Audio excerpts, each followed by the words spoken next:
വിഷു പ്രമാണിച്ച് നമ്മൾ നാട്ടിൽ നിന്ന് ഒരു 45 കിലോ ഇറക്കുമതി ചെയ്തിട്ടുണ്ട്.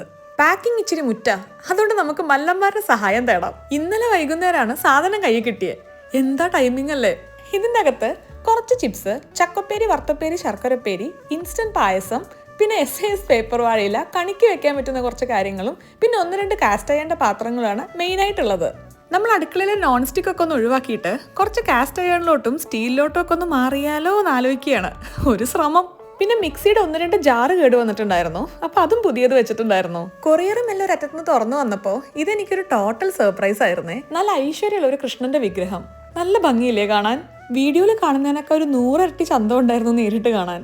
ഞാനിപ്പോൾ 3ാമത്തെ തവണയാണ് മലബാർ വേൾഡ് വൈഡ് ലോജിസ്റ്റിക്സ് വഴി കൊറിയർ അയക്കുന്നത്. ഈ പാക്കിങ്ങിന്റെ വല്ല സ്പെഷ്യലൈസ്ഡ് കോഴ്സും കഴിഞ്ഞിട്ടാണോ ഒരു പാക്ക് ചെയ്യുന്നത്? എമ്മാതിരി പാക്കിംഗ് ആയിരുന്നു. വല്ല മഴ ഉണ്ടെങ്കിൽ വെട്ടിപ്പൊളിക്കായിരുന്നു. ആ ചിപ്സിന്റെ പാക്കറ്റിലോട്ടൊക്കെ ഒന്ന് നോക്കൂ, ഒരു ചിപ്സ് പോലും പൊടിഞ്ഞു പോയിട്ടില്ല.